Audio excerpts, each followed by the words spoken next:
welcome to the CWG podcast, Chat with Gunner, and this is episode 121. Today is Thursday, but you're listening to this, it is probably 9 a.m. on Sunday or past that. We've got a special guest in the building. I'm excited to have him in. I've heard several things. I've been to several of his shows, actually. Had several of his fighters in here. He's the promoter, the owner, the founder of Southpaw Promotions, the man, Billy Blea. What's up, man? How are you, man? Thank you for having me, bro. I'm good. I'm glad you got in touch with me. You know, Aaron Smith is sloppy, probably number one fan of this show. Has mentioned your name several times, and I've heard it, and I'm not dumb. Like, I can figure out who, like, Southpaw Promotions. Yeah. So, I mean, I think we've probably been friends for a while on Facebook or whatever it was, and just never could make it happen, but glad you got in here. Absolutely. You know, everybody's got busy schedules. You got guests lined up. We've got obligations ourselves, so yeah, man, we're able to get things lined up and come in here and talk today for a little while. Yeah, for sure. And now you are an EMS? I am. Yep. So, and I'm in logistics, so that's already, you know, busy schedules. And then we also have our, I guess you would call our passions that we do, and yours happens to be boxing, so I'm sure that keeps you extremely busy as well. How'd you get started in boxing? So, I'm sure you're familiar with the Guns and Hoses events we have here in Chattanooga every year. Yeah. The Fire vs. Police, you know, we raise money for the Forgotten Child Fund, for the White Cap Boxing Club. Very successful ventures, and every year there's always gaps that need to be filled. A police officer can't make it, a fireman can't make it, so they fill it in with paramedics. And one night, my wife, of all people, she signed me up without me knowing. This was about 8 years ago. She got on Facebook and saw that somebody needed a fight, and she replied, "Hey, you know, Billy will do it, no problems, you know, count him in." And I happened to be in the shower at that time. And so we had a split bathroom. My phone was on the sink. Yeah. And, you know, it was on vibrate. Sure. And so I'm in the shower, and I could just hear it just shaking, just constantly, the entire time I was in the shower. At that time, I was in supervision at work, and so that really wasn't uncommon, but it just literally was nonstop. It's like someone just was shaking that phone. Right. So I get out of the shower, you know, I dry off, and I look at my phone, and it's like, this is awesome, this is great, kick his ass, don't get hurt, this is awesome, there's literally like 25 text messages in a 3-minute period, right? And so here I am, come walking out of the shower, and my wife's laying there in the bed, and she rolls over and not looking at me. And I finally got to my opponent on my text message, and he says, "Thank you so much for doing this. I'm not going to hurt you. This is for the kids. I really do appreciate you stepping up and taking the fight." So I knew the event was coming up because I used to go every year and support. We'd buy tickets, drink beer, and support our buddies. When he responded, I put 2 and 2 together. You know, I'm not an idiot. Yeah. And I was like, "Baby, what did you do?" And she didn't answer me. I was like, "Baby, what did you do?" And she rolled over and she was like, "You'll be fine. You know, you'll be good." I had 8 days to get ready for this thing. Oh my God. I had never put on a pair of boxing gloves in my life. No way. I swear to you, I'd watched fights growing up with my dad. You know, with my buddies, and you know, we'd seen it all. Ever been in any scraps in high school or whatever? You know, not really. You know, I'd been in a couple little things, but not like a square up. No, fisticuffs. Never in a squared up fisticuffs with 35 people making a circle. And, sure. Nothing like that. Yeah, not like the movies. No, I've always been able to talk my way out of trouble. That's talk me. my way into trouble. That's me. You know, so anyhow, she's like, "You'll be fine." You know, so I get to look in 8 days to get ready. Jesus. So I make a phone call to a buddy. Say, "Hey, dude, I need some help here." Yeah, he's like, "All right, meet me at the gym. You know, we'll go over a few things." So I come down to the gym and put on some gloves and, you know, got my mouthpiece in, and he's like, "All right, you know, let me see you work on the bag." So I'm hitting the bag pretty good. And then, you know, at that time, I've always been an athlete. I'm a big boy. Yeah. Yeah. I'm Sports in high school? Yeah, absolutely. What'd you play? Yeah, I played basketball and baseball. Okay. Yeah. Grew up playing basketball in South Florida from the time I was probably 6 till. South Florida. Yeah, okay. Yeah. All right. And so, you know, I've always been an athlete. Always been a big boy. But Sure. I was in shape, lifting, working, running. Yeah. And so, so I show up at the gym and I'm hitting the bag, and in my mind I'm thinking, I'm doing okay here. This is not horrible. And he's like, "Dude, stop it. You're horrible." And it was just so deflating. And Yeah. but in our line of work, fire, police, EMS, the first thing we do is make fun of each other. It Sure. don't matter what. Right. And he's like, "Yeah, you're horrible. Let's get in the ring and let me show you how to not get hurt." Mm. And I was like, "What do you mean how to not get hurt?" He goes, "Dude, get in the ring. Let me show you how to do this correctly so you don't get hurt." That's the first thing. Then we can work on punching. Yeah. And so we worked every day for the next 8 days. I got in the ring, and I hear, ding, ding, ding, and you come out there, and I was scared out of my wits. And This is the fight. this is the fight. Okay, Yeah, so give me so you did your 8 days of training. Well, are you thinking like, is your boy hyping you up? Or are you thinking like No. It's just like, dude, just don't hurt or yourself. you're like training defense, trying not to get hit. Exactly. Okay, so exactly, day yeah. of the fight, you get there, butterflies. Yeah. Ding, ding, ding. Go out there, center of the ring. Touch gloves, and I start kind of dancing. Got my hands up, and he throws a jab. I see it, and I slip it. I slip it to my left, and I felt it touch the side of my headgear on the right side of my head. So when I slipped to the left, I felt it on the right, and I come back center line, and I threw one at him, and it caught him square. And right then, dude, I was hooked. Right then. That moment, I remember it just like it was yesterday. I was hooked on boxing. And I ended up winning the fight. Really? I ended up winning that fight, yes. And the rest is history. So to answer your question, how I got involved in this, that was the start of Billy in boxing. Okay. In the course of the following year, I was asked to be a more active participant in the fundraising component, in the marketing, trying to get more people involved, because ultimately it's a fundraiser, right? For Guns and Hoses. For Guns and Hoses, that's correct. Okay, all right. So they asked me to do that, and I got involved, brought in some other people, and had to that point was a record year in tickets, in attendance, and donation, all that stuff. 2015? Yeah, I don't know the numbers. So 16, 17, okay, somewhere gotcha, in there. Gotcha. And so so we had a record year, and I didn't fight that year because I was doing the administrative side of things. Mm-hmm. The following year, the guy that I beat wanted a rematch. We fought again. I won. I loved it, and it just kind of carried on. So now I'm in this boxing business, locally. Let's just call it, local boxing scene. Yeah. For 3 years, helping in the gym, learning people. 2 pros, Roger Healy, Joseph Francisco, both fighting out of the Love them YCAP, both. Yep. YCAP gym. And so, I kind of said, hey, listen, guys, I know business. I don't know boxing yet. You give me a chance. I think I can get you where you need to go. And they're like, what the heck? And so that's where Southpaw was started. Okay. That was the start of Southpaw. Initially, there was a couple partners involved, and, we tried a few things. What year was that when you started it? So 2018, I think, early 2018 Okay. was when I think Southpaw was officially started. Okay, but you're And- probably thinking about a year before that. Yeah. probably. It had been a year in the making, Okay. so to speak. Yep. Because, again, it's totally different than what you think it is when you're doing a business, when you're running a promotion. And so it was a learning curve. And when you have more than one person involved, it makes it even that much more difficult. When you have 3 people involved that don't know what they're doing, it's infinitely harder. Yeah. And so we were managing the best we could, and the more that we learned individually about the business, the more we learned that, hey, this is something I'm really not interested in. So I guess mid-18, we ultimately dissolved that initial partnership. Okay. And Billy took it over. Billy retained the name Southpaw Promotions. Billy just kind of ran with it from there. Okay. And to where it is today. So mid 2018, you took it and ran. Had you had any shows prior to that? So we had done collectively, we had done 2 shows. Okay. As a group. There were, by all standards, they were poor boxing shows, successful financially. One of the things you can do in the business is you find a niche, right? And so we realized that if you find a charity or a nonprofit that wants to generate money, what do? They do bass tournaments, they do golf tournaments, they do bingo, poker nights, things like that.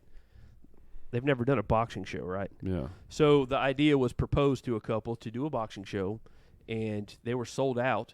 You know, the money was made for the charities. Sure. But the quality of boxing, the number of fights, that was just way below average. But at that time, we didn't know. What you don't know Sure. until you know, right? Sure. And so so that was, you know, one of the things that caused this original breakup. Okay. And so we dissolved the company. Billy starts off on his own thing. So we had the two together, and then since then, Billy's promoted probably 25, 30 shows in the last 3 years with COVID. Wow. Yeah. Now, not to scoot around too much, but during COVID, check that. We'll get back to that. Yeah. Remind me on COVID. I want to talk about how you pivoted during COVID, because I know how wrestling did it. Okay. And I just want to see how you did it. So, all right. So mid 2018, you take it over. Now, what is your thought process going into the first show that you're running yourself? So, my general business philosophy is I'm not afraid to try anything. This was still new. Mm-hmm. And so how do you become knowledgeable if you don't know about something? You got to do your own research. You got to read. You got to learn. You got to find a mentor. Mm-hmm. You got to find someone that's willing to work with you, show you. And so, you know, I made that phone call. I called a guy up in Nashville, never met him before, never talked to him before. Uh-huh. And I said, hey, bro, this is what I want to do. I don't want to compete with you. I want to enhance what you're doing. Let me come work for you. Show me what you feel comfortable showing me, but let me watch and learn that way. Okay. And if you don't think I'm a value, I don't add something to what you're trying to do, dude, we'll shake hands and part ways. And he liked what I said on the phone. 3 days later, we met at the Cracker Barrel in South Pittsburgh, Tennessee. He drove halfway. I drove halfway. We stayed there for a better part of 5 hours talking. And he said, all right, if this is what you want to do, this is the way we're going to do it. You know, I call the shots. You know, you just come along for the ride. And if you don't like what I'm telling you, you're free to go. And so that's the way we started it. And he's got a very successful business, TriStar Boxing, Matt Young out of Nashville. Dude, I will forever be in debt to you for that first meeting, for, you know, showing me, telling me the ways to do things. Sure. Since then, you know, we collaborate. You know, I learn things, he learns things, we share. And we have both grown immensely since that first meeting. Really cool. Okay, so you go to him, you get the ideas, you learn what it is to kind of put on a show. You'd done 2 previous. You'd been with him for about 6 weeks or so. How do you go from, you know, not doing boxing, not being a part of the business, getting your own promotion, to finding matches, like doing the matchmaking, doing the promoting, you know, getting all the referees there, getting all the, I guess there's got to be license, and like kind of just break down, like, if you want to be a promoter. All right, so first things first is, as a promoter, you got to get a promoter's license. Okay. So you got to apply through the state, whichever state. Every state has their own license. Mm-hmm. All right. Every state has a different requirement for that promoter. So you've got to apply. Yep. You got to, you know, pay your licensing fee. To be issued a permit, you have to then be bonded. So then you have to go get your bonds and submit them as part of the licensing to get a permit. Once you do that, I got a piece of paper that says I'm a promoter. What's that cost roughly? So state to state varies. You know, it could be upwards of $500. Could Okay. be For all of it? Well, no. So, you know, typically your surety bonds is based on your credit. It's no different than if you're being bonded for another industry. Right. So that'll vary. You know, $100, $200, $250. Gotcha. It just depends. Gotcha. Okay. And then that also depends on the dollar amount required to be covered by the bond. Okay. So each state has different requirements. Sure.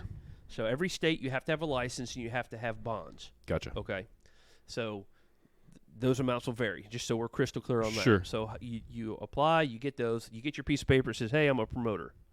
Now, what are we going to promote? We got to create some environment that makes people want to come spend $40 a head to get through the door, $30 a head, $50, Sure. wherever. Yeah. You know, Chattanooga, Tennessee is not the hub of boxing in this world. No. Okay, so how do you do that? Well, I refer to boxing at my level, Southpaw Promotions, and a lot of other,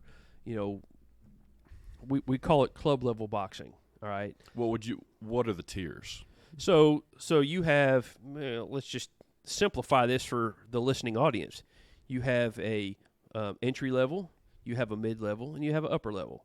The upper level is what we see on TV. That's our top ranked zones, our golden boy. Okay. It's all the big boys. You have your mid level ones.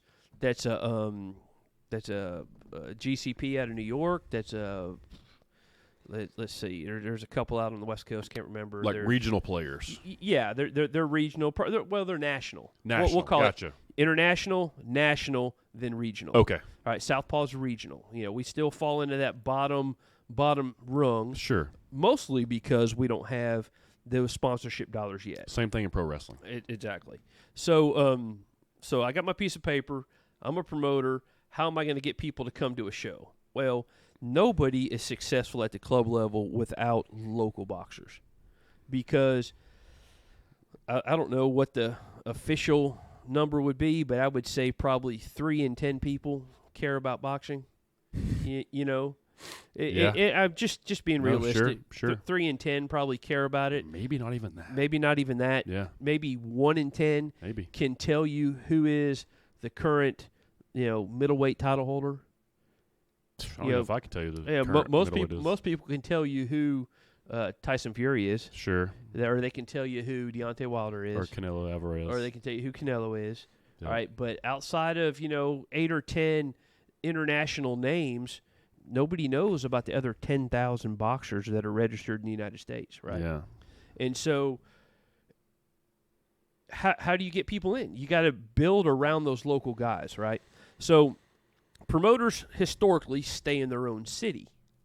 And if you don't have a core group of boxers in that city, then how can you sustain a business?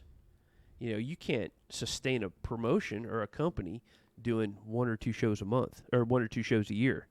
It's just doesn't make any sense. Right. So we took Southpaw and we kind of took that dichotomy, turned it upside down. We said, we're not going to stay in one city.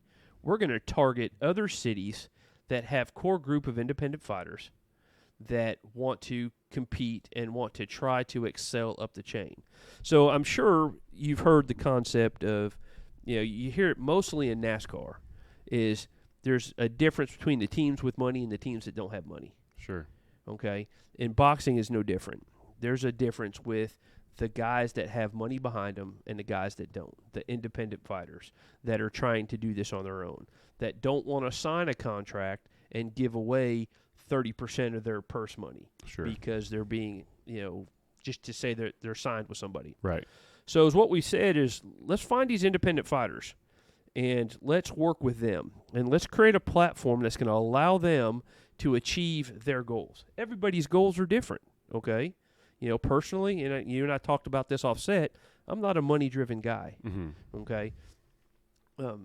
Some fighters just want to fight because they just enjoy getting in the ring and beating the shit out of somebody. Right, yeah. Other guys want to get in there and work on their craft and get better and get better. Other guys just want to come and make, $1,500, $2,000 on a weekend to be able to take their family to Disney in May or June, right. The following year. Yeah. So everybody has their own goals. I don't care what your goals are. If you want to come compete, let me help you achieve your goals, right? So we've identified these groups of local boxers around the South, and we help them achieve their goals by putting on shows. And so far, it's been a pretty good run. Yeah, so you've got Chattanooga. I guess you're kind of talking Nashville, Rock Hill, maybe some in Atlanta. Yeah. So we do Atlanta. I have a promoter's license in Tennessee, Georgia, South Carolina, North Carolina. Okay.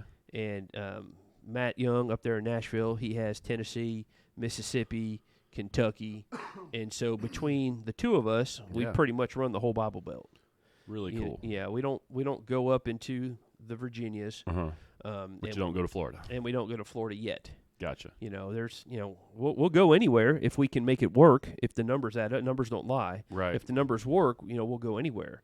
But he's got a full-time profession. I have a full-time profession. Right. He has his own business that he runs. I have my own business. would collaborate, on stuff. But there's old cliche in fishing. You don't leave fish to find fish, right? Right. So it's the same thing here. Why do I want to try a new venue or a new city when I know we're successful in these other cities? Right. We have a finite amount of dates that we can use in a calendar year, and we don't really want to waste any open dates on a new venture at this point. Sure. So it makes sense because you want to be, don't want to lose money, don't want to be successful, or you want to be successful.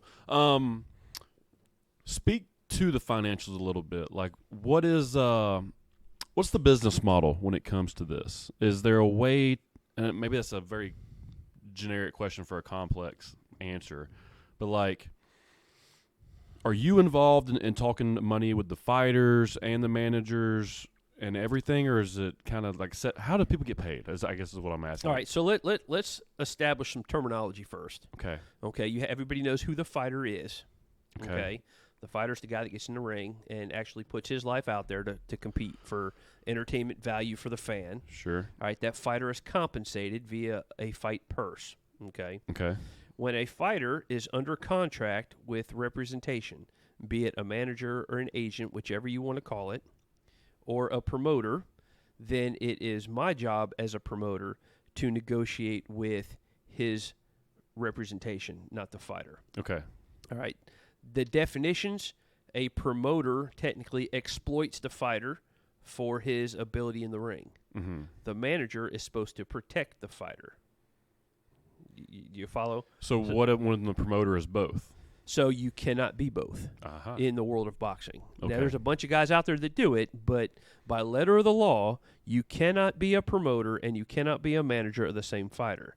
That is what Don King was accused of being for years and years and years. Mm-hmm. Hence, they came out with the Muhammad Ali Act, which explicitly states you cannot be the promoter and the manager of a fighter because there is a conflict of interest in the definitions of those terms. Mm-hmm. Now, that mostly applies at the elite level when we're talking millions and millions of dollars. Right. At the club level, the level we're on, when we're talking hundreds or thousands, not hundreds of, hundreds or, right, it's not as big a deal.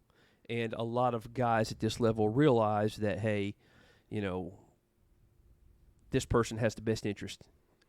He's looking out for my best interest. Right. And that's how it's done. Okay. So to answer your question, depending if the fighter has representation is who I negotiate with for that fighter and his fight purse.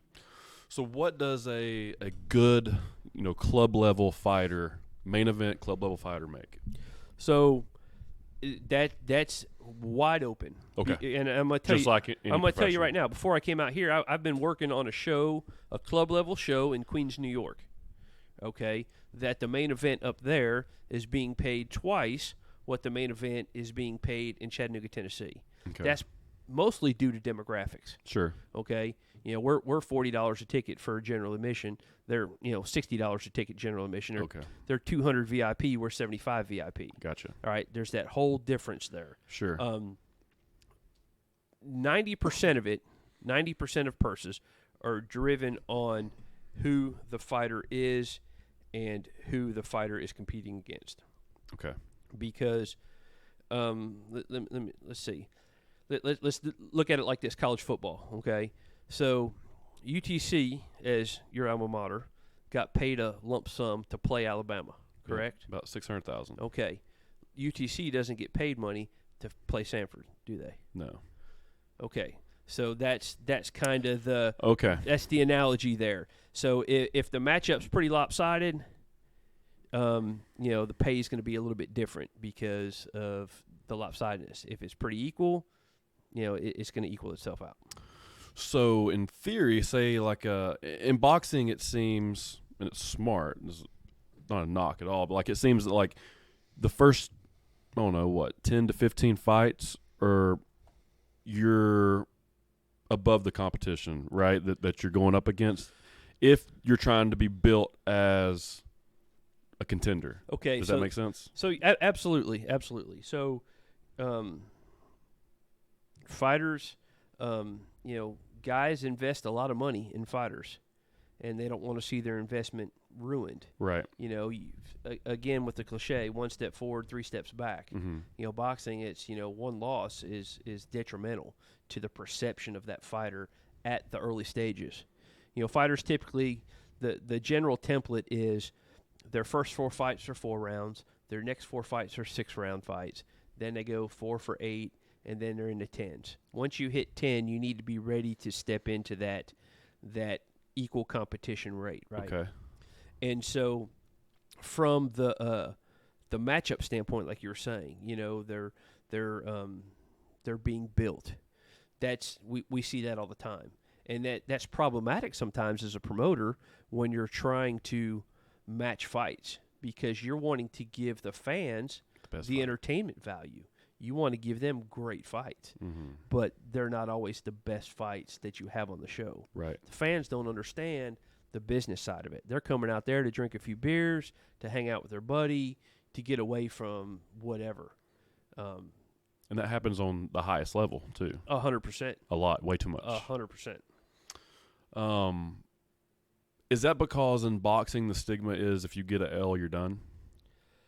I don't think that it's as bad now As it was? as it was, but there is a huge, you know, rain cloud when you drop that first L. Yeah. You know, I don't know that we would have ever saw a Canelo Triple G3 if Canelo didn't lose a couple weeks ago. Right. Now he needs it for the money. That's the money fight, well, right? it's the get back in the saddle fight, you know, and that. Yeah. So, you know, yeah.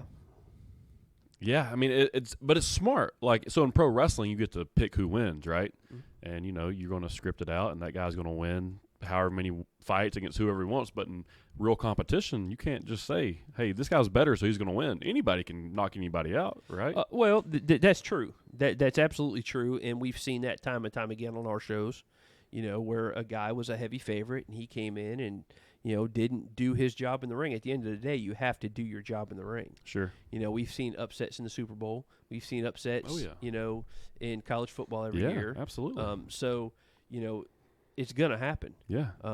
But as an investor in a fighter, you know, you want to put that guy in the best position he can to succeed until he's to a point to where you have no other choice. Right. So with the audience and I guess the promoting aspect of it, so you put the matches together. You've got what you think is going to bring an entertaining mix of the crowd, so you can get some people in there. Are you going out and getting sponsorships? Are you going on like a media tour? Are you doing TV, radio, or are you just word of mouth, digital media? How are you getting the word out that there's a fight? So right now it's the latter. You know, there's not much desire for media club level boxing. Okay. It's really hard to be able to access some of those channels without spending significant marketing dollars. Right. And so, you know, we're forced to do the typical social media marketing, you know, getting with people like yourself that are local, that are willing to bring us on the show, let us talk about our business and, right. and see if there's a relationship that your viewers can connect with and, sure. and see how that goes. And then the reality of promoting is nothing more than marketing. All right, what's the marketing budget for your logistics company? What's the marketing budget for, you know, any regular any company? right. They devote, 10, 15, 20% of their annual, expense budget to those endeavors. Sure. So for me to proportion that, that's significant, and I would much rather take that and be able to put it into the fighters. Yeah. We're still, we're 4 years into this, but we're still buying equipment. We've got things that we have to replace on a daily basis or on a fight over fight. We're definitely 10 times better off we are now today than when we started. Right. But we're still a long way from where we want to be. It's just fascinating, man. I've always, enjoyed. I always think business and entrepreneurship and stuff like that. So, boxing, and I've been to some of these local shows. What's the competition in town like, or do you see anything as competition in town?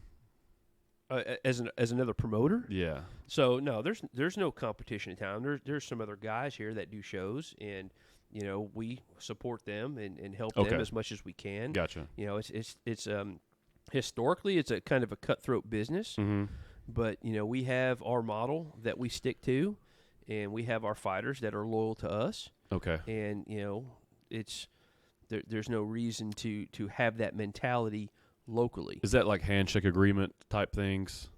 No, I think it's more understood and it's seen. Okay. Because we help each other out. Sure. I need something, they help out. They need something, I'm going to help them out. So it doesn't even have to be the handshake. Other bigger cities where you have 8-10 promoters all trying to do things. What comes to mind is Atlantic City up in New Jersey. You can't swing a cat up there without hitting a promoter. Atlanta. Sure. And some of these big cities that's relatively easy to fly into, you have promoters from out of state that come in and do shows to further, water down the pool, so to speak. Gotcha. And so yeah, locally there's no competition. Cool. So it's all community. Hey, if you guys need help, we got you. We'll point you in the right direction. Absolutely. Really cool. A couple of the guys that are local, they're fighting in St. Louis the same weekend. They're fighting on Friday the 10th. Yep. That's the 4611 guys. Yeah, the 4611 guys are up there, and we're cheering them on, wanting them to continue their undefeated streaks, and going to cheer from Chattanooga for them. Sure.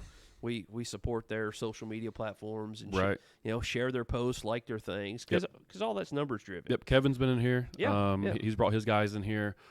He's actually hit me. I've got to get in contact with him. So his fight's next weekend, or the same weekend as y'all's fight? It's the same as ours, but they're in St. Louis. Okay, so I got to St. Louis. I think he's wanting to bring his boys in here too. Yeah. Now they've got. So let me say something real quick. Sure. Because about Kevin. Sure. So he and I met, of all places. We'd already known each other, but we were meeting for an unrelated reason, and in the parking lot of Academy Sports. And I told him, and basically what I just told you, I said, bro, there's no competition between us. I said, whatever you need, you ask me. Whatever I need, I'm going to ask you. If I can help you, I will, vice versa. I said, what we can do together is infinitely more valuable to both of us than what we can do separately. But I told him this. I said, in the current current socioeconomic dichotomy of this country. Nice. Just to be straight, black and white. I said, bro, you're black, I'm white. I said, if we can do this together, what is that going to do for the community at large? If I support you and you support me. Yeah. I said, there's bridges that can be, there's gaps that can be bridged there. Sure. And, we made that commitment to each other to do that support. So yeah. Awesome. I think that's fantastic. Yeah, I thought it was too. I felt good about it, and we're living up to the commitment we made to each other that day. Sure. So yeah. So let's talk about the Chattanooga boxing scene. So I've had several of the guys here in studio. I've been to as many fights as I possibly can to watch these guys fight. Yeah. I've worked with a couple of them. I've known some of them growing up and stuff. Where do you rate Chattanooga on the boxing scene, with the not as a whole, like like a volume amount or a quantity amount, but like quality, like the individual fighter, pound for pound, as far as like the amount of people we have here, which is probably about 8 to 12 ish guys that are trying to do it. 6 to 7, Yeah. So I'm while you're talking, I'm counting in my head. So keep talking. Let me finish. Yeah. So but like where do they rank on the tier system? All right. So off the top of my head, there's 4 guys locally. There's Avius, there's Cleo, there's Joseph, and there's Roger. Okay. Joseph has by far taken the most difficult fights of the 4 of them. Mm-hmm. And he's as good as there is out there at the club level, accelerating up. Roger and Avius are both ready to take that next step. I don't think anybody knows how good either of them can be. Right. I believe Roger is the best kept secret in boxing in the South. He had a pretty not dominant. He had a very good amateur career. A lot of it was on the younger side, that 14, 15-year-old. Never was, in the open division in the amateurs. Right. He started his pro career pretty quick, but he accumulated 97 wins. He was constantly in the latter rounds of the national tournaments. Mm-hmm. He was, 2 or 3 key wins from being able to do something really special at the amateur level. So I know what I believe in Roger, and what I've seen. Being a promoter has afforded me the opportunity to network and meet other people. So I've done a lot of consulting on other shows, and I've been to Madison Square Garden. I've been out west. I've been to Texas. And so I see the talent in these other venues, in these other gyms. Mm-hmm. I see Roger because I'm paying attention and watching him grow. Sure. I think he has every tool in the box to get to the elite level, like we're going to see Saturday night on Right. TV. That's where my job as a promoter comes, to put him in position to get there. Avius, I believe he has some of those same characteristics. I don't know him as intimately as I do Roger. Mm-hmm. Cleo, he's 1-0, just had his pro debut on my show back in February. He did really well. Mm-hmm. He looks the part and seemingly is going to accelerate very quickly. So, the 4 fighters, how does that compare to the 400 fighters in Atlanta? Well, what about like Ryan Martin? Ryan. So I forgot about Ryan. Yeah. So I know Ryan historically, is probably the best fighter to come out of Chattanooga. He's kind of sputtered here in the last little while, trying to restart, get back in the groove to Mm-hmm. make another run at a title. Mm-hmm. I can't speak eloquently about what's going on in his current situation in camp, but yeah. So he would be the number one guy to come out of Chattanooga, to my knowledge. Okay. And so, but I don't know how he fits on the landscape of the elite fighters right now, because I'm just not. I don't know what's going on with I him. gotcha. Yeah. I'm trying to think. There's DeMarcus Rogers. There's another one. So DeMarcus. Where would you put him? So I think DeMarcus could be as good as he wants to be, but I think DeMarcus has opted to kind of take a step back from boxing and pursue some More business endeavors. He's smart, man. Yeah. Oh, yeah. Absolutely. He's smart. I've enjoyed the time that DeMarcus has fought on a Southpaw show. He and I have talked about some possible collaboration. He has his Grind Nation Promotions. Yep. He used to do some shows back in the day before I ever got involved in boxing. Right. Some pretty good ones, he said. Yeah, too. Absolutely. You go back and you can kind of look on BoxRec and see what he's done in the past. Yeah. So, so historically, he would probably be number 2 behind Ryan. I'd put Roger 3, Joseph 4, Avius 5. It's if we're going to list them, Sure. I don't know that's even appropriate. No. But yeah, to my knowledge, he's kind of stepped back and pursuing the business route. And so, as a collective, with that talent, So as a collective with that talent, those 6 are going to compete with any 6 at the club level in any gym in the country. Okay, so how do you get out of the club level to the next level? Is you've got to put yourself in position to compete against those guys and see what happens. So what do you do? Do you go to other gyms and spar, and then just be like, okay, I guess this is the level I'm on. Maybe I should take that shot and get a paycheck to go fight a guy that maybe I'm an underdog against? So there's basically two ways to do this, right? So you invest in yourself, and you go as far as you can take yourself, and then you got to step out and take a chance against somebody that you're probably a 50-50, 60-40, 70-30 underdog against. Probably the bigger the underdog that you're going to take is the bigger the paycheck. Mm-hmm. So where are you personally? Do you need the money, or are you just trying to test yourself? It goes back to what I was saying earlier. Everybody does it for a different reason. Right. Okay. So yeah, they just kind of make that decision on their own, or their team makes that decision. Now, as a promoter, when I'm involved with a fighter, then I have an influence on that. But it's never, in my experience, a one-person decision Gotcha. on who fights who and when. It's a collective decision. Okay. Cool, man. Yeah. So that's our talent pool. I'm trying to think how I can tie all this back together. What what's the next? Oh, back to COVID. I go all over the place. Gotcha. Back to COVID. So you're running your businesses. About how many people do you have show up per show on average? COVID. Not during COVID, Okay. but pre-COVID. So that's so dependent on A, where you're fighting, B, who's on the fight card. Because where is predicated on who's the local draw. As a rule of thumb, 500 is, between 500 and 700 is where you want to be. Okay. All right. Pre-COVID, 500 to 700. Then COVID came, and we'll kind of let's skip that for a second because there's a lot of good information there. Sure. Post-COVID, you saw those numbers return and even spike and exceed some of that because people are like, hell, let's get back out there and go do stuff. Yep. And then, but you started to see it kind of taper off a little bit. Hence my comments about the economy earlier, offset. Gotcha. Okay. I mean, that makes a lot of sense. Yeah. So you want to be around 500 to 700.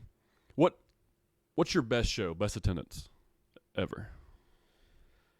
I think we did just under 1,100 at Camp Jordan. Really? November, a couple years ago. Yeah. November of 20. Wow. Yeah. We had 2 kids from Nashville. We had Tyler Tomlin come down. He was our main event. We flew in a kid from Alaska. Okay. That dropped Ty in the first round. Ty had never been dropped before. Oh, wow. He got dropped in the first round, but then he battled back and clearly won the next 5 rounds and won the fight. Rydell Mays was a heavyweight moving down to cruiserweight. My buddy Chris Mays, I played at UTC. That's his brother. Yep. And he fought on that show here in town.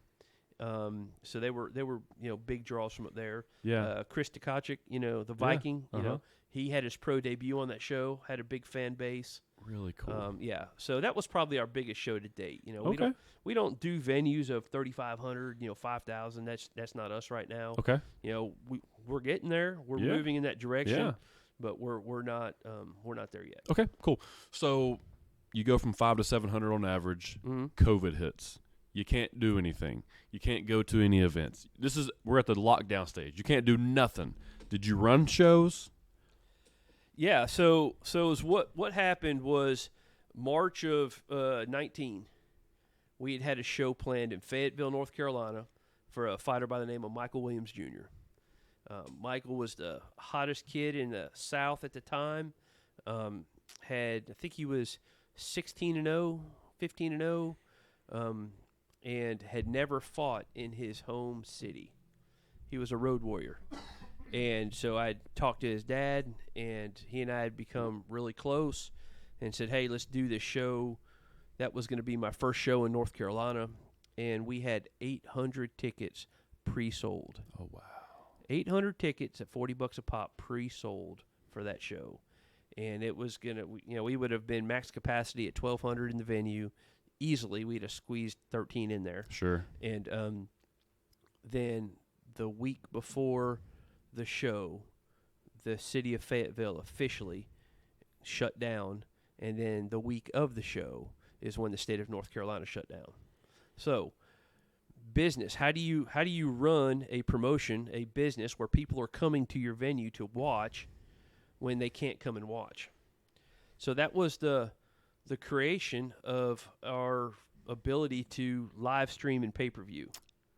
And historically, club-level shows don't do well because either most fans, 95% of the people that'll come to my show in 2 weeks here at Montague Park know me, know one of the fighters, or a friend of one of those. Yes.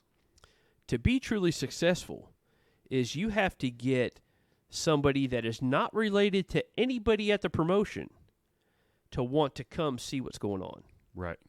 So how do you do that when you can't get people there? So we kind of came up with this idea of, hey, let's try to live stream this and see what we can do. So we did some research on finding the best, most economically sound platform to do. And so we found a platform and bought a couple cameras and stuck them on the corners of the ring and did some shows. South Carolina was one of the few states in the country that allowed for a show to happen in 2019. 2020? 2020, excuse 2020. me, yes, 2020. Yeah. So we did our show, and they had the rules in place where you could only have half the number of people in the building that was allowed by fire code. Okay. So if the fire marshal said 1,000, I could only put 500 people in there. That's including fighters. That's including staff. That's including everybody. Okay, huge. You had to have your emergency prepare plan. You had to have your COVID plan. I mean, all this stuff had to be done. We submitted it. They approved it. We went a step further and said, okay, we're not going to go half. We're going to go a third, because we believe if we can live stream this, people are going to buy it because they want to know what's going on. Mm-hmm. They want to see it. Mm-hmm. And it was a hit. We were doing enough pay-per-view sales to offset the reduced number of live ticket sales. Mm-hmm. So it balanced back out to that 500 mark, which is where you try to hit. Cool. And so you look at the very first show that we pay-per-viewed, it's horrible. It's like watching TV on Dad's black and white. Yeah. Compared to where we are now. Right. And so, so we don't do every show. I've got a very good crew in South Carolina that has, committed to being part of the program. So we do all the local shows there in Rock Hill. Then Matt will bring his group out of Nashville to Tennessee and do shows up here. Right. Kind of anything in the middle is kind of left off the charts right now. Because ultimately, at the end of the day, it's about, being financially responsible. And, if our production costs exceed our production revenue or the pay-per-view revenue, then it doesn't make sense. Right. And so that's kind of how we roll with it. Okay. So post-COVID, now you've got the live stream aspect to it. That's probably a different funnel of income now, and you've got the live crowd returns. So is what we've seen is post-COVID is live stream has 100% turned into a dependent on who is on the card. Local people don't buy live streams. Sure. They're going to come to the show. So on the show on June the 10th here in Chattanooga, I've got 2 kids coming from Brooklyn, New York. Those guys potentially would be live stream customers, right? They would, their family, their friends, their gym back home would purchase their live stream to watch their fight. Right. I got a kid coming into town from Vegas. He's going to fight on the show. Smart. Okay. That group out there would potentially be a live stream audience. Sure. So building a fight card as a promoter is just like, it's the same mentality of you have locals that are going to drive the in-person. You bring people from the outside to drive the pay-per-view. And how do you ultimately be successful? Is to getting that person that's unrelated to the promotion to buy a ticket to come drink a beer and watch a show versus going to a baseball game, or buying a pay-per-view to watch because they don't want to watch college softball or whatever is currently on ESPN. Sure.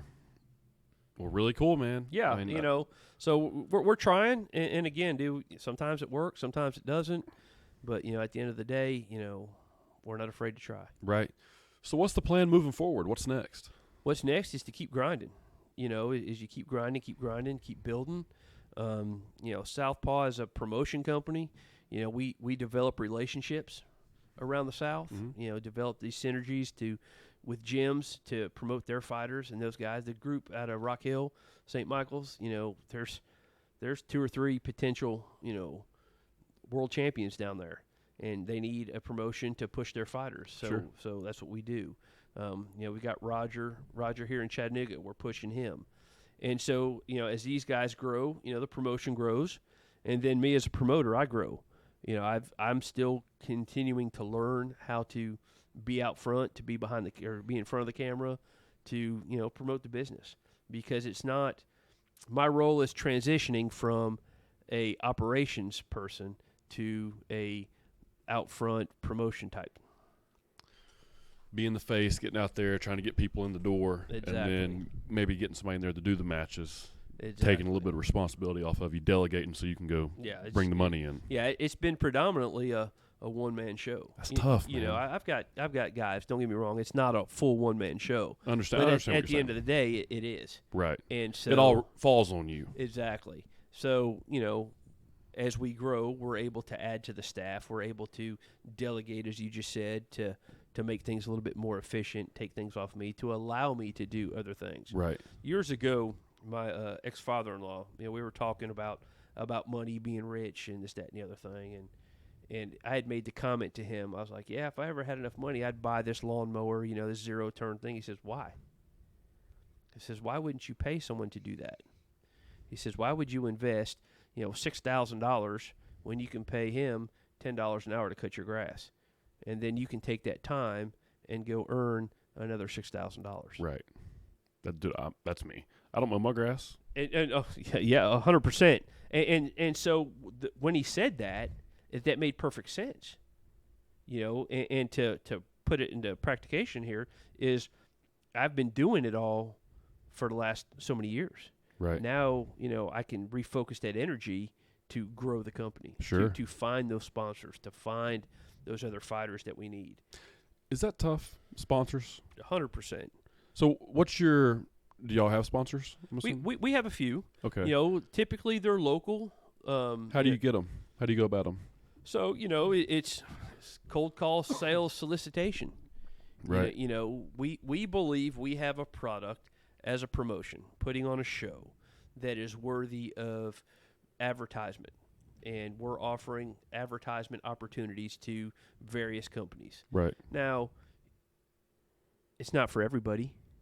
We're not going to get, the hair salon's not going to be involved. Right. But, It'd be a hardcore hair salon. Exactly. But, the diesel shop, they're all about it. Sure. The local gym, that they kick in. Right.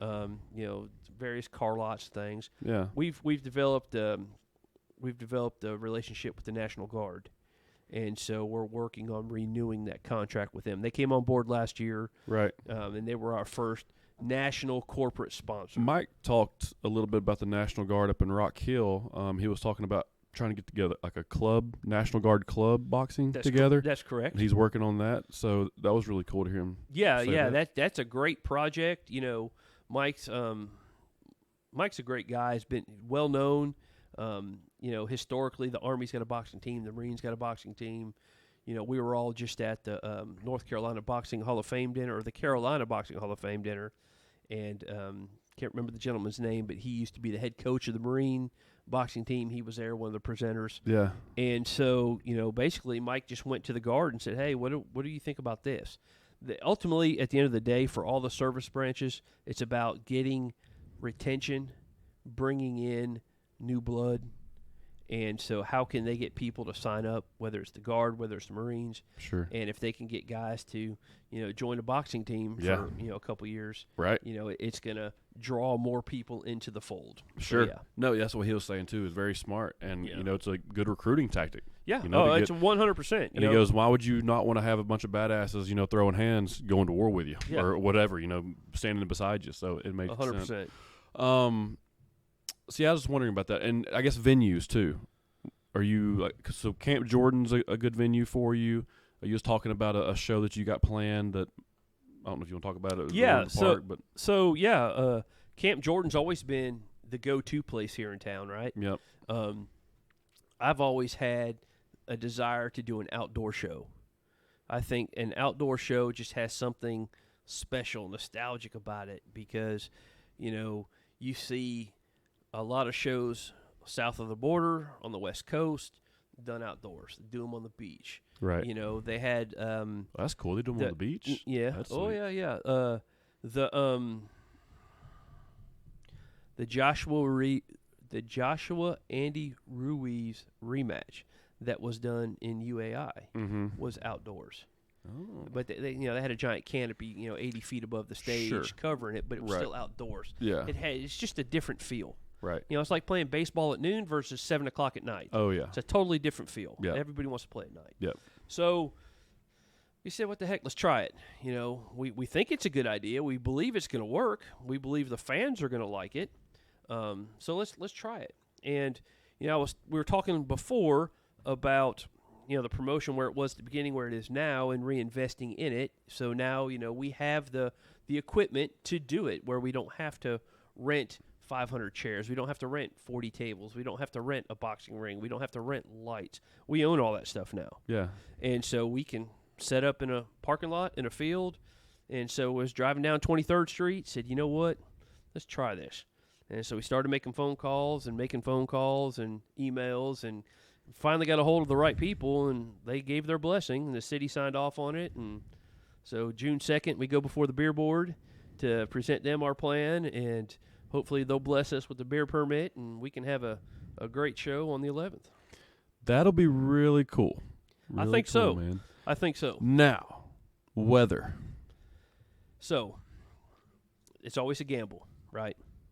And you rarely become great not taking a gamble, not taking a risk. It's in my very nature to do that. However, they do have what's called weather insurance. So you can purchase a policy that will protect you. Now, typically, it covers whatever dollar amount you want. So let's say hypothetically, we're going to do this show and we have $100,000 invested in the show, and it rains, we're out $100,000. Well, we're going to take out a policy for $100,000, right? The premium's going to reflect that policy. So I can take out a policy for $10,000. Then the premium's going to reflect that. So I sit back and I do the math. Numbers don't lie, right? So we take out the money that we have invested in deposits and things that we cannot recoup. We take out money for fighters' travel and things of that nature that they can't recoup. And if it rains out, the policy, we cash the policy in. Everybody gets made whole, and we live to fight another day. Right. And that's in the the event business, I guess. It's just the weather thing. So is what happens is they, I'm sure, have a room of actuaries somewhere that all have a calculator and a formula and looking at the National Weather Service and says, okay, in Chattanooga, Tennessee, on June the 11th from 6 a.m. to midnight, historically, it never rains. So we will charge them X. Or they say it rains on average 0.002 inches or whatever, and charge you accordingly. So yeah. Well, that's cool. Yeah, it's something that we never really knew existed. Right. Until we got to investigating it, and apparently it's pretty big for outdoor weddings and things of that nature. People that spend thousands and thousands and thousands of dollars on their wedding. Yeah. This is a way for them to help hedge their bet that it's gonna not rain. I was telling my buddy, his name's Gary Lamb. He's out of Canton, Georgia. He's the pastor of Action Church. He also runs barbecue and brews down there. He has a couple more festivals. He has a T-shirt business that's blown up, and then he's the promoter of Southern Honor Wrestling, where I wrestle. Okay. And he's the one I was telling you was wanting to get into MMA. Yeah. He actually started the process right before COVID hit, and it was going to be called what was that going to be called, Ethan? You remember it? Relentless MMA or something like that? Something like that. Something like Ruthless that. Or Relentless. And I was going to be a part of it. I was going to help do like color commentary. Yeah. From like not a professional perspective, but like the fan watching. I was like a Manning cast or whatever. So I was going to do that. He was going to promote it, and then we had a guy that was going to do the matchmaking. Said he knew all that. Well, you know how that works, right? Oh yeah. So, and then COVID happened. The first event canceled because of COVID, and then they just kind of scrapped it. But he's still interested in doing something with it because he has that building. Oh, yeah. And that's the building we wrestle at. And we usually draw between, on a down show, 385 with the most ever being in there right around 1,200. Yeah. But on the average, probably about 5 to 650. Yeah, so it's very similar. Same ballpark, yeah. But, that's a wrestling crowd. Wrestling doesn't draw well in Chattanooga. But boxing draws pretty decent in Chattanooga, so does MMA. So, you take that down to Canton where those people are just fight heavy. That's a little territory for you. Yeah, well, told you we got to talk. Yeah, buddy, I'm all about, the relationships. And, man. Everybody eats at the table. We can do infinitely more together than we can separated. And that's an hour closer to Atlanta. Oh yeah, So it's perfect, man. It's Yeah. a perfect spot to not hit. It's north of Atlanta. Don't hit that traffic. You can take the bypass and get around it. It's an easy way to get to it, man. It's a good spot. Dude, you don't have to sell me, bro. I'm already good. You already okay? I'm Sorry. already All in. right, I'm never mind. I'll already- shut yeah. up. There you go, Gary. Gary, you're good. Hit me up, Gary. Yeah. Oh, we will. We'll do it. What else, man? So what are you doing right now to find fighters? Or do you have the fighters that you're going to kind of build around? Do you have fighters that are kind of, that are in your pocket or you're in their pocket? So yes, I have. We're going to call them relationships. Right. Relationships with probably a dozen fighters Okay. that I look after, that I help out, that I do whatever I can to help them achieve their goals. Okay. And fortunately, Southpaw has built a very good reputation in the industry. And we don't have trouble finding fighters. Oftentimes, we're turning people away. Okay. And a lot of it, again, is predicated on location. If we're in Tennessee, it's a little bit different than it is in Georgia, than it is in South Carolina. Okay. Each state has their own different set of rules for licensing and requirements. So I can get a fighter licensed in Georgia that I can't in Tennessee. Why would that be? For age or gotcha. any Okay. number of, Cool. of crazy reasons. Gotcha. But it is what it is. Like in New York. So I had a fight turned down today by the New York Commission. The guy was 17-8 was his record, and I was matching him against a 12-0 kid. The commission turned it down because he had lost 3 of his last 4 fights. 2 of them are because he was stopped, and they didn't feel it was going to be a competitive fight. That fight gets approved all day long south of the New York border. Gotcha. It's just, I say all that to say how it's different from state to state. Sure. That makes sense. Well, I guess up there they're thinking it's a risk for them to bring in somebody they don't know. And then it's like, we want this fight to be entertaining, so... But it also would be entertaining if they thought it was a bum. It'd be entertaining for a knockout, right? That's what the crowd wants to see. So Well, the crowd wants to see a knockout, but they want to see it in the course of action. They Sure. don't want to see it You're right. in a mismatch. You're right. That's something that I was told at the very beginning of this. Because, man, it's going to be an easy knockout, man. The crowd's going to love it. Yeah. No, Billy. The crowd's not going to love it because they're going to see how mismatched it was. Right. And I think ultimately that is the concern for quality. Okay. And it's a subjective thing, which is frustrating to me as a matchmaker, promoter. Yeah. I have to have black and white. You give me gray, I'm gonna live in the gray. Yeah. Give me the black and white. You're gonna live in that dark gray. Or I'm gonna stay. Yeah, absolutely. Yeah. No, I'm with you. So Okay, that kind of brings me to the next point, and I wanted to get to this. Let's get to a little pop culture in this. all right, So you know where I'm going, probably. well, we can try. The disruptor of the boxing world, the Paul brothers. I think Logan does it more for the white collar aspect of it, the business side, the money. I hate to say the fame. I mean, say what you want. Like that's what they're going for, fame. Yeah. But not the clout, like the status. Yeah. More followers. That's Yeah. in the game. That's the game he's in. Then you got Jake, who's kind of removed himself from the social media game in the playful way that Logan does, and has went into this pro wrestling gimmick of he's the bad guy, right? He's out to get everybody. Everybody's out to get Jake, and he's mainly focused on business, promoting, and boxing. Comes in. I mean, of course, he wins a couple of YouTube fights or whatever. Supposedly he trains all the time. He's putting a lot of money into his camp. He's beat Ben Askren. He's beat Tyron Woodley. We kind of went from saying, he needs to fight a boxer. He's got to knock out a UFC guy. He's not going to knock out Tyron Woodley, and he keeps doing this. And now it's like, well, now he needs a boxer. Now he needs a Tommy Fury. And then it's like Tommy Fury pulls out. Like, what's he know that nobody else knows? And then now you're looking like Anderson Silva. Now you're getting like some kind of top-level guys that don't have the name or the reach yet starting to call him out because they want the rub. What's your opinion on Jake Paul? Like, he's bringing eyes, but is it good? It's capitalism, man. He's taken advantage of the system, right, and have run with it. They've created this whole new realm of boxing, and we'll call it boxing. That's what it is. So, a good friend of mine, a manager, promoter guy, they just did a YouTube show down in Tampa. And Mike Leonardi and his group, Integrity Fight Man, I don't remember what the name of his business is. Anyhow, they did a Creator Clash down there at the arena in Tampa. Sold it out. Okay.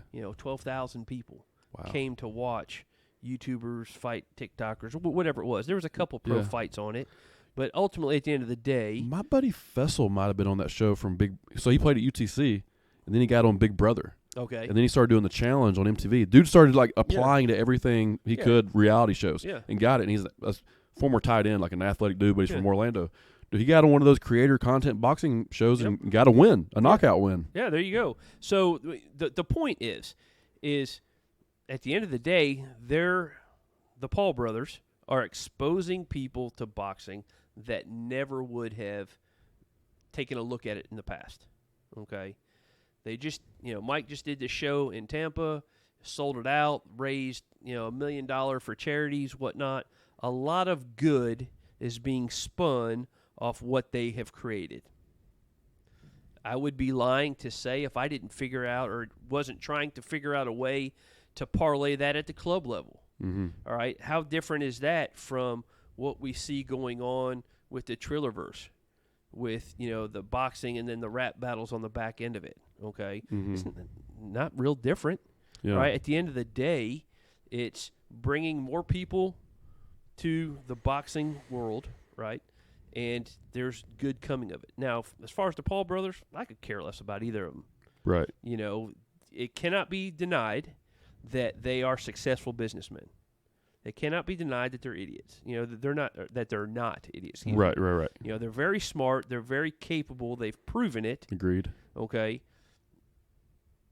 More power to them, man. Y'all keep running. Guys, if you ever watch this, keep it up. It's not my cup of tea, but y'all keep rolling. Yeah. Because, maybe 1 or 2 or 3 of the people that bought your pay-per-view that like boxing live in Chattanooga and are going to come to our show. Yeah. I don't know that that's ever going to happen, but it may. Yeah, one person. That's one more person than you had. One more ticket that we sell. Yeah. But yeah, more power to them, guys. I don't like some of the antics and the clowning and some of the WWE aspect of what they do, because I really try to take what Southpaw's building as serious as we're a small boxing company, but we try to maintain the integrity of boxing. Sure. Some of the old school rules and, so the way I conduct business with fighters and managers. But I can appreciate the entrepreneurial aspect of what they've done and what they've achieved. Right. Okay. So skill-wise, not Logan. Logan, I'm not even putting in conversation. Jake. Does Jake have any bit of a shot? Could anybody from Chattanooga beat Jake?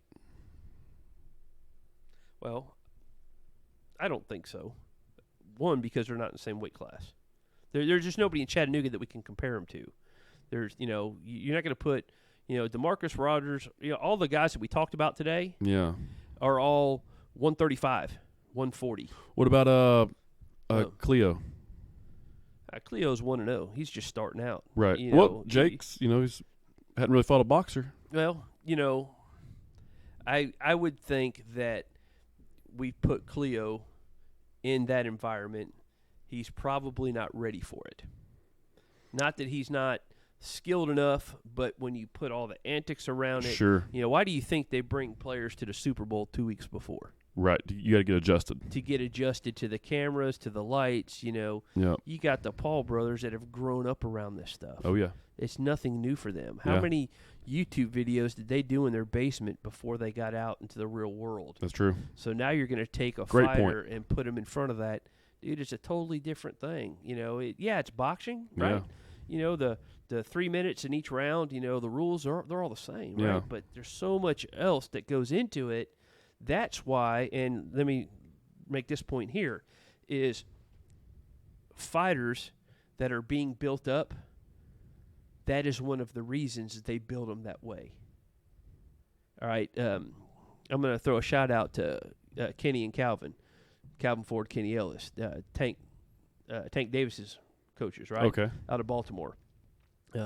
I've been lucky enough to befriend them, and they have, we've developed a relationship, and a lot of their guys, when they're just starting out, fight on Southpaw shows.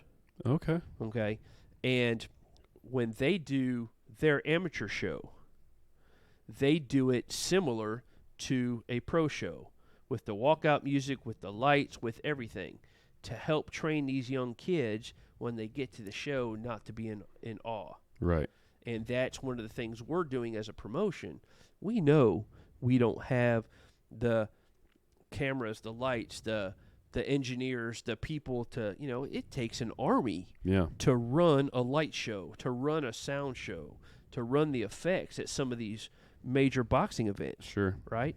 I've got 3 guys that help me in South Carolina, two camera girls. Yeah. All right?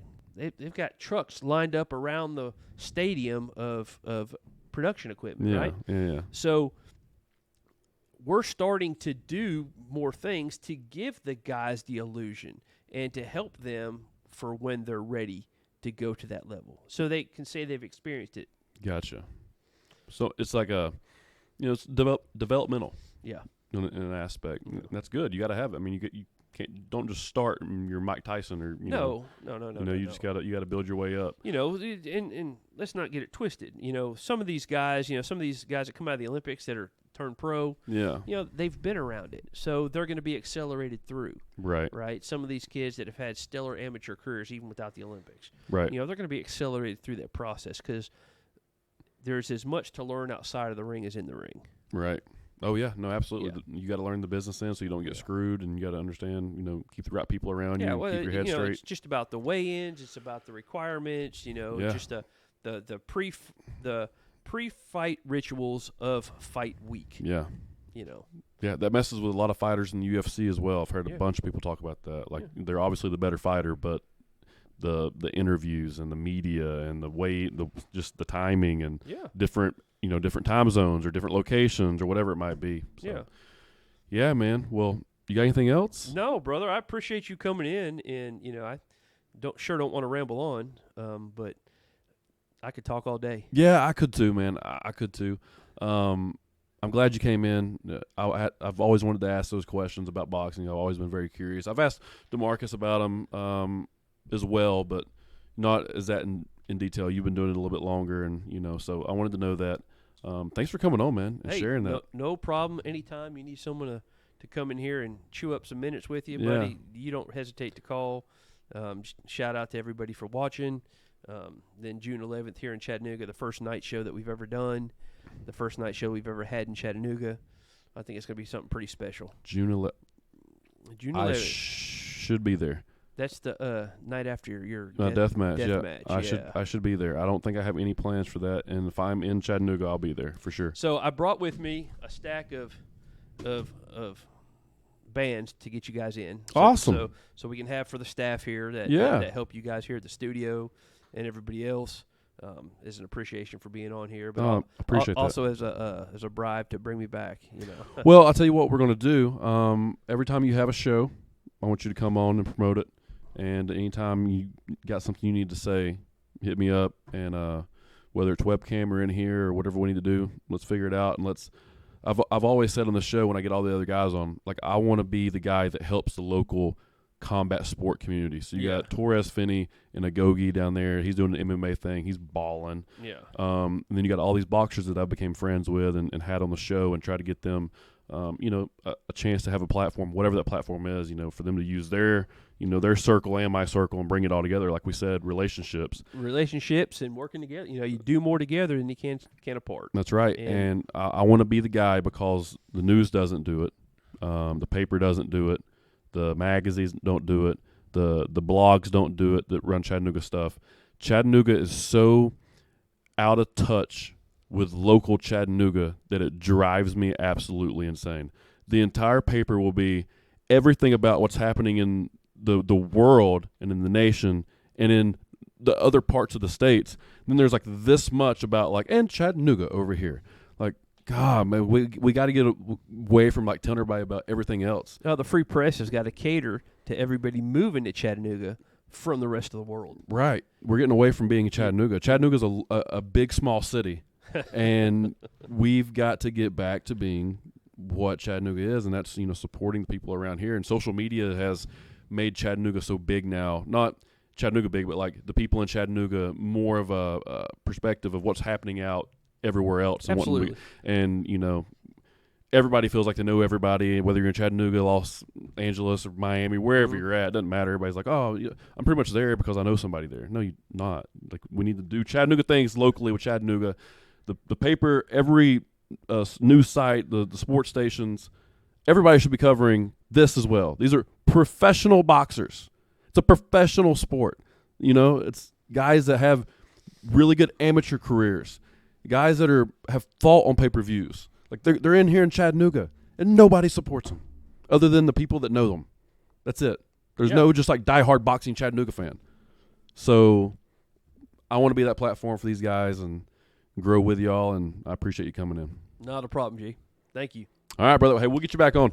Ethan, where are we at? Where are we at time-wise? We're at 116. Ooh, I'm doing good. All right, so, hey, guys, that was episode 121, Ethan. I think I did 120 earlier today. I'll fact check you. Yeah, well, it's either 119, 20, or 21, you guys. You've been with me long enough to know that I can't count. It's 120. Okay. Well, no, it's 121 because I already did one, but the other one's coming out tonight at 8 p.m., actually, in a few minutes. It's going live. So, guys, subscribe to the channel. Listen, we're doing better. You guys are doing better at this. But, hey, the new listeners and the people that are sharing this, subscribe to the channel, please. Leave some comments. Leave some likes. Whatever you can do. And we got things to help so we get on the front page.